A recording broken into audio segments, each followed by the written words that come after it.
بسم اللہ الرحمن الرحیم۔ السلام علیکم ناظرین، آپ دیکھ رہے ہیں میرا چینل جس کا نام ہے سیکھ لیتے ہیں۔ آج کی ویڈیو میں ہم بات کریں گے کہ اگر آپ کسی بھی ایف آئی آر کے مدعی ہیں یعنی مستغیث مقدمہ ہیں اور ایف آئی آر تو درج کر لی گئی ہے پولیس کی جانب سے، اس میں آپ مدعی ہیں، لیکن پولیس آپ کے ساتھ اب تعاون نہیں کر رہی، نہ ہی ملزمان کو گرفتار کر رہی ہے اور نہ ہی کوئی تحرک کر رہی ہے ان کی گرفتاری کے لیے، ان سے ساز باز کی ہے اور الٹا آپ کو پریشرائز کر رہی ہے، تو آپ ایک عدد اپلیکیشن کہاں پہ فائل کر سکتے ہیں، کیسے ڈرافٹ کر سکتے ہیں تاکہ ملزمان کی گرفتاری عمل میں لائی جا سکے۔ تو ویڈیو کی ڈیپتھ میں جانے سے پہلے ریکویسٹ ہے کہ چینل کو سبسکرائب کریں تاکہ فیوچر کی کوئی بھی ویڈیو جو میں اپلوڈ کروں آپ تک بر وقت پہنچ سکے۔ اس کے ساتھ ساتھ کسی بھی ویور نے کوئی بھی سروس لینی ہے، وہ ویزا ریلیٹڈ میٹر ہے، وہ ٹرانسلیشن سروسز ہے یا لیگل ڈرافٹنگ ہے، تو گیون نمبر 0303-582-9907 پر صرف واٹس ایپ کر سکتا ہے۔ اس کے بعد ایک اور چیز بتاتا چلوں کہ اگر کسی بھی ویور نے کوئی ڈرافٹنگ سے متعلق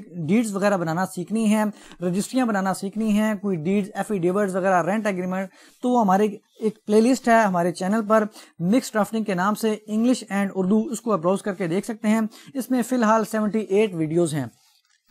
تو مین ٹاپک کی طرف چلتے ہیں۔ یہاں پہ آپ دیکھ سکتے ہیں بخدمت جناب سی پی او صاحب راولپنڈی، میں نے لکھا ہوا ہے جو بھی آپ کے ڈسٹرکٹ کا سربراہ ہے، پولیس آفیسر ہے، وہ سی پی او ہے، وہ ڈی پی او ہے، تو وہاں پہ آپ اس کو مینشن کر سکتے ہیں، مخاطب کر سکتے ہیں۔ یہاں پہ آپ لکھیں گے درخواست برائے گرفتاری ملزمان۔ اب جو ملزمان گرفتار نہیں ہوئے تو آپ نے تمام کے یہاں پہ نام مینشن کرنے ہیں، اگر ایک ہے تو ایک لکھیں، اگر زیادہ ہیں تو تمام کے ملزمان یہاں پہ لکھیں نام۔ تو میں نے یہاں پہ لکھا ملزمان کے نام آگے، یہاں پہ 4 ملزمان ہیں، اور یہاں پہ آپ مقدمے کا حوالہ دے دیں کہ جو آپ کی مدعیت میں درج ہوا، جو بھی آپ نے ایف آئی آر درج کرائی، تو یہاں پہ اس کا نمبر آ جائے گا، اس کا اوفینس آ جائے گا، ڈیٹ آ جائے گی اور تھانہ آ جائے گا۔ اس کے بعد سائل حسب ذیل عرض گزار ہے، نمبر فرسٹ پیرا پہ آپ لکھیں گے، اس اپنے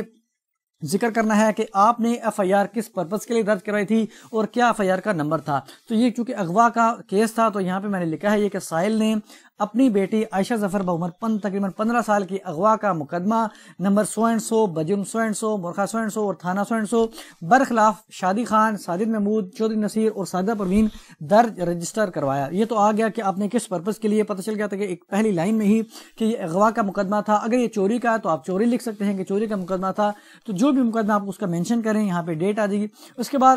جو سیکنڈ پیرا ہے یہ کہ بعد ازاں تفتیشی افسر ناصر محمود، سب انسپیکٹر تھانہ ویسٹیج، اب جو بھی آپ کا تفتیشی افسر ہے وہ اگر آپ سے تعاون نہیں کرا تو یہاں پہ آپ نام مینشن کر سکتے ہیں، نے ایک عدد ملزم ساجد محمود کو گرفتار کیا مگر تھوڑی ہی دیر بعد اسے رہا کر دیا۔ اس کے علاوہ دیگر ملزمان کو نہ تو گرفتار کیا اور نہ ہی گرفتاری کے لیے کوئی تحرک کیا۔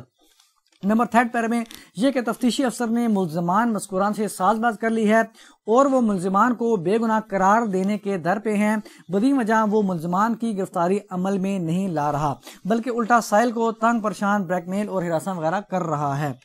اب پھر آپ اس کو اس طرح کچھ لکھیں گے، جناب سے استدعا ہے کہ تمام ملزمان مذکوران کو گرفتار کرنے کا حکم صادر فرمایا جائے۔ اب ایک تو ہمیں گرفتاری مقصود ہے، اب چونکہ یہ اغوا کا مقدمہ ہے تو ہم نے یہاں پہ مغویہ کو بازیاب بھی کروانا ہے، برآمد بھی کروانا ہے۔ تو یہاں پہ آپ لکھ سکتے ہیں کہ سائل کی بیٹی بعمر، جو اس کا نام آ جائے گا عائشہ ظفر بعمر 15 سال کو ملزمان مذکوران سے برآمد کروا جائے، آپ کی عین نوازش ہو۔ اگر یہ اغوا کا مقدمہ نہیں ہے، کوئی چوری کا ہے، تو یہاں پہ آپ لکھ سکتے ہیں کہ یہ جو میرا جو